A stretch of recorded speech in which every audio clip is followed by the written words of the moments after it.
राज्यातल्या तमाम शेतकऱ्यांच्यासाठी एक अतिशय आनंदाची बातमी आहे। राज्यातल्या शेतकऱ्यांच्यासाठी ही मोठी बातमी समोर येते।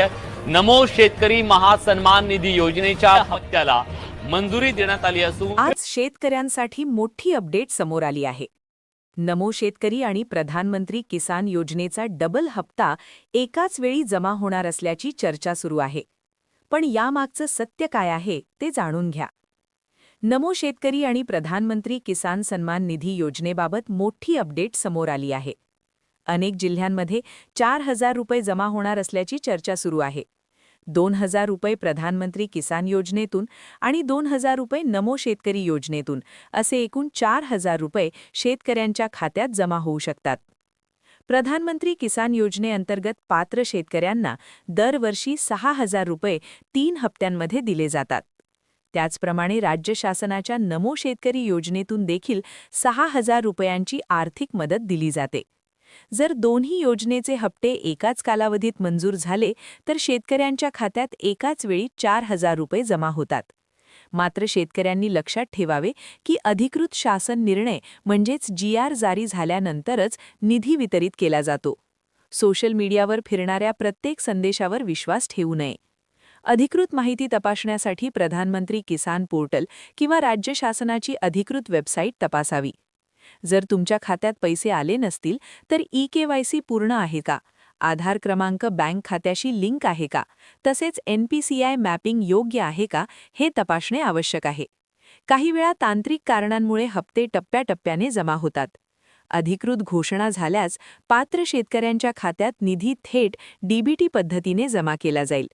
त्यामुळे नियमितपणे बँक खाते तपासत रहा आणि फक्त अधिकृत माहितीवरच विश्वास ठेवा। आता सर्वात मोठा प्रश्न म्हणजे 4,000 रुपये एकाच वेळी खात्यात कसे जमा होतात? प्रधानमंत्री किसान सन्मान निधी योजनेअंतर्गत पात्र शेतकऱ्यांना दर 4 महिन्यांनी 2,000 रुपयांचा हप्ता दिला जातो। राज्य सरकारच्या नमो शेतकरी योजनेअंतर्गत देखील 2,000 रुपयांचा हप्ता दिला जातो। जर दोन्ही योजनांचे हप्ते एकाच कालावधीत मंजूर झाले तर शेतकऱ्यांच्या खात्यात 2,000 + 2,000 असे एकूण 4,000 रुपये जमा होतात। यापूर्वी देखील अनेक वेळा असे घडले आहे की दोन्ही हप्ते जवळपास एकाच आठवड्यात जमा झाले। मात्र महत्त्वाची गोष्ट अशी आहे की सर्व जिल्ह्यांमध्ये पैसे एकाच दिवशी जमा होतीलच असे नाही। DBT प्रक्रिया टप्प्याटप्प्याने राबवली जाते। काही खात्यांमध्ये पैसे आधी जमा होतात तर काही ठिकाणी 1 ते 3 दिवसांचा विलंब होऊ शकतो। शेतकऱ्यांनी अधिकृत घोषणेकडे लक्ष ठेवणे अत्यंत आवश्यक आहे। शासन निर्णय म्हणजेच GR जारी झाल्यानंतरच निधी वितरित केला जातो। त्यामुळे सोशल मीडियावर आलेल्या प्रत्येक संदेशावर विश्वास ठेवू नये। जर तुमचे KYC पूर्ण असेल, आधार क्रमांक बँक खात्याशी लिंक असेल आणि NPCI मॅपिंग योग्य असेल तर निधी थेट तुमच्या खात्यात जमा होईल। जर तुम्ही खरे शेतकरी असाल तर हा व्हिडिओ शेवटपर्यंत पाहिल्याबद्दल धन्यवाद। आता तुमचं एक काम आहे, हा व्हिडिओ तुमच्या गावातील प्रत्येक शेतकऱ्यापर्यंत पोहोचवा, कारण खरी माहितीच शेतकऱ्याला वाचवू शकते। चॅनलला सबस्क्राईब करा, बेल आयकॉन दाबा, कारण पुढचा हप्ता, पुढचा GR आणि पुढची मोठी अपडेट मी सर्वात आधी इथेच देणार आहे।